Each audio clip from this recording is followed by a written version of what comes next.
Hello, everyone. Welcome inside the Youth Baseball Midwest studio. I am glad you're joining with us. We have today from GameChanger Athletes, I'll say it slow enough, Nolan Brunnworth. And Nolan, thanks for joining us today. Yeah, you bet. Thanks so much, Brian.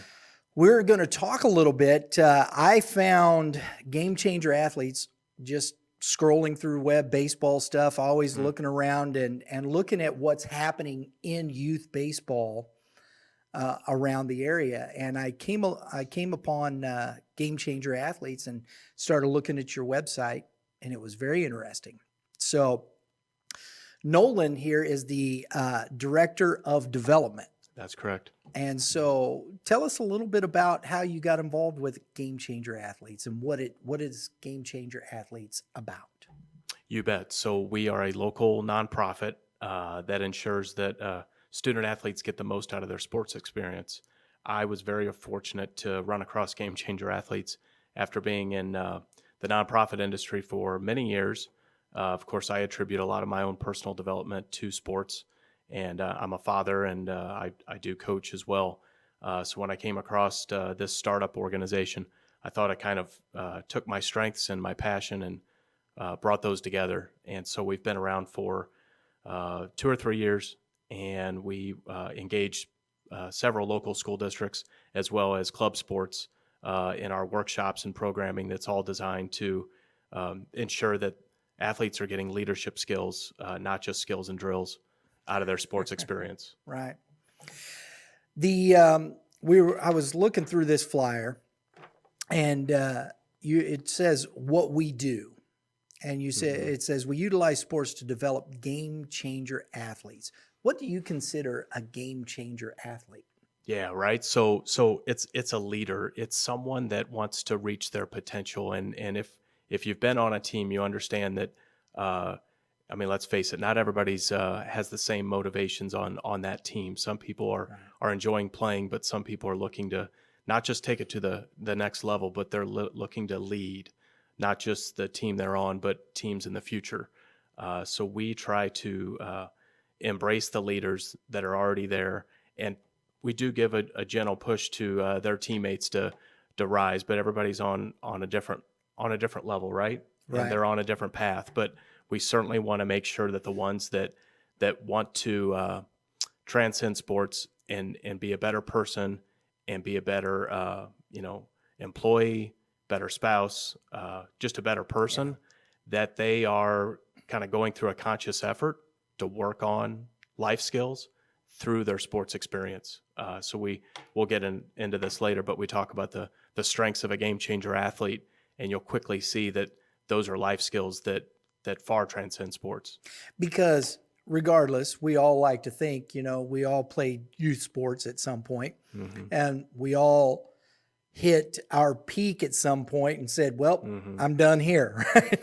So we got to find something else to do. Exactly. And we're all, in the community, working, helping, coaching, doing whatever the case may be. So these skills have to be instilled at a young age, not because I there isn't too many kids that I would say don't think about playing at some high level college pro sports, but in the end we come down to it, we want to be an effective part of the community. Yeah, absolutely right. So we've seen those journeys. Even with the best interest in a ton of talent, it takes luck, and you can't get injured, and so many things have to happen, right? You might be stuck behind Wade Boggs at third base, and that's not good to be a third baseman in the Red Sox organization in the 80s, right? There's an old example. I'm dating myself. How about Mike Trout, right? Yeah, right. Yeah, you're going to have to figure out what your path is, but you really shouldn't wait until you're in your 20s to figure out what else I can do. And so we're trying to plant seeds at an early age of, sure, you have this potential in sports, but you have so much potential off the court, off the field. And a lot of it is just kind of flipping the learning model that they're used to from school kind of upside down. And it's not talking at them, it's asking questions. It's just opening a dialogue so that they think in a creative fashion, and they start to analyze situations that they're in within the sports realm to think about how they can be true leaders. There's in here it's why do we do this? And I like this, and I highlighted it. We believe in in the power of an athlete-driven approach to personal growth and human development. Like you said earlier, you can go into the cage and get your swings. You can go into the cage and field ground balls. You can go to the field. You can get with a hitting instructor. You can get with, there's all that. Mm-hmm. There's very few. You have your parents, and you understand that, but Mm-hmm. how many other people are around that are actually talking about personal growth and human development Right. at that level? Yeah. And we think that's what it's all about, right? I mean, it's about developing yourself to your fullest potential. And we look at sports as an ecosystem. You have athletes, you have coaches, you have parents. And when it's done right, they're all working together as a team to help that person reach their potential.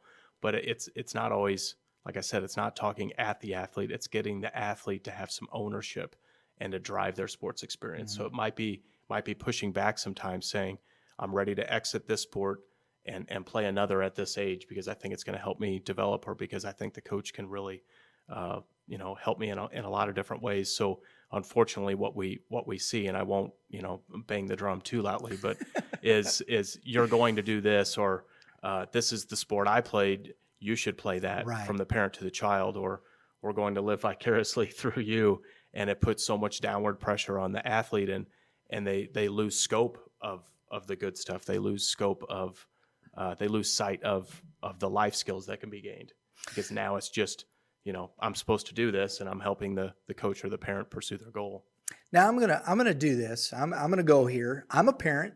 My son was in youth sports, and he just finished his college career. Just finished that, and I will say I believe this very much, that I did take an approach at times where I'm sure I said, no, you're going to do this regardless of what you want. Mm-hmm. And I know I did, because I was there. There was, as you go along, you have to look at everything in its truest form, I believe, and grow. Because later I hope that, and we had better conversations. We talked, if you're going to do this, this is what needs to be done. If you're going to make this choice, this is how you approach it. Mm-hmm. And I think that there's a very different conversation in the fact that you're going to do this, to, if this is what you choose to do, if this is the path you want to go, I can show you, I can tell you, this is what it's going to cost. This is what it's going to take. And I think that's the tough thing for parents to really understand. Yeah. Right. And that's part of our role, is to help educate parents. I did the same thing when my children were young. There was a lot of downward instruction, right? And so I learned the value of pull versus push. And as they got older and entered into different phases of adolescence, I started to notice the diminishing return of downward instruction, right? But you said it, Brian, it's showing them the opportunities and then getting them to take ownership and say, if you pursue this, I'm happy to be behind you and support and encourage you. It's going to take these resources, and to what end? Like, why are we pursuing this? Right. But it's just having that dialogue, and I think that's what every kid craves is the conversation back and forth. Sure. It's not, you're not telling me what to do. It's you're teaching me and you're engaging me. So that's part of our role, is to we have different programming and content for parents and for coaches. Besides just our workshops with athletes. So it's really trying to look at it as an ecosystem and work with all parts. I think that's very interesting. We'll talk a little bit about that, because I like the way you guys say that, ecosystem, because when you talk about, I think, if you're looking at this word, economy, economics, mm-hmm. It's the management. Most people don't know what this word really means. We only mm-hmm. think about money. Mm-hmm. When you talk about it, but economics, an ecosystem, the economics of a system is how you manage it. It right. comes from a Greek word, oikonomos, which means household management. Mm. And so when you think about when you talk about economics, you're not talking about dollars and cents. You're talking about the management of your life. Exactly. You're talking about resources, right? Right. And resources, including time, are finite, right? And that's, again, what our mantra is maximize your experience. If you're going to be spending this much discretionary time on a sport, and countless practices and all the windshield time of getting there, mom and dad taking you, get the most out of it, right? Yeah. Extract as much as you possibly can, so that you can reach your potential, not just be a better person, but be a better leader and help other people, achieve the same end, right? Exactly. That's when an athlete becomes a game changer athlete. They're no longer thinking about just themselves. They're thinking about those around them. And I think that's so important, because that's when you actually find a real team. I think that's true not only in sport, but also in business, in life. Anything that you're trying to do, you have to be cohesive. I think one of the most difficult things, and just to not to beat a dead horse, I guess, but I've thought this for a long time. But I think one of the most difficult things for a professional manager, and I think the greatest professional coaches, managers, are people that understand how to bring egos together and make them all go in the same direction. That's it, right? That's the secret sauce, right? That's the Berubis. That's the Phil Jacksons, Right. right? It's getting everybody pulling in the same direction. So it's kind of like going back to being a parent. It might seem unfair, but you don't treat them all the same, Right. because they all come from different angles, and they all need different things. Yeah. And they all appeal to different approaches. Right. But that's it, right? Because you had said that a little bit earlier in the conversation. You were talking about when you come in to talk to the kids, you see the leaders. It usually comes Right. that it's not that we're going to just set other kids aside, but you have to understand that you have some egos. And when I say ego at this level, we understand these are kids that maybe are a little more dominant than another. And that's 10, 11, 12. There are kids that are much more developed in that, or more confident in themselves at that time. And so seeing that sometimes is a little difficult, and how you deal with that. And so I don't know if certain coaches, maybe even parents, really know how to deal with that and bring the kids into a place where they understand, I can be a positive influence with my personality. Yeah. Yeah, that's a great point. In fact, we just did a webinar with a few assistant baseball coaches, a couple hitting coaches, and one of the great points they made was that your child might be an introvert. They might be a really strong leader in one-to-one situations, but you'll see sometimes that there's pressure on that individual, that athlete, to be like the other person. Why aren't you more vocal on the field? Right. Why don't you demonstrate your leadership this way, the way Tom does? And it doesn't work like that. In fact, you need all of those guys and gals on the same team, right? You don't want them to all be extroverts. You don't want people lead in different ways. Yeah. And so when we do our workshops, there's multiple elements. It's there's a video, there's group work, there's a time for the students to speak up to the whole group.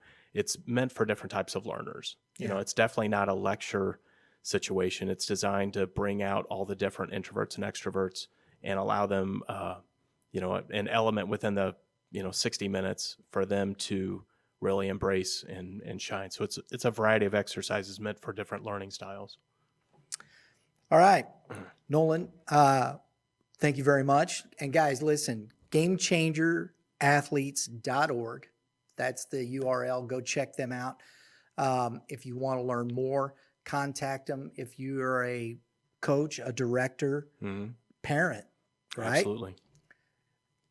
Go to GameChangerAthletes.org. Check it out. They'll be happy to talk with you. Set up some time. I hope you enjoyed the information. Nolan, thank you. And we're going to be bringing more segments like this about Game Changer Athletes, so stay tuned.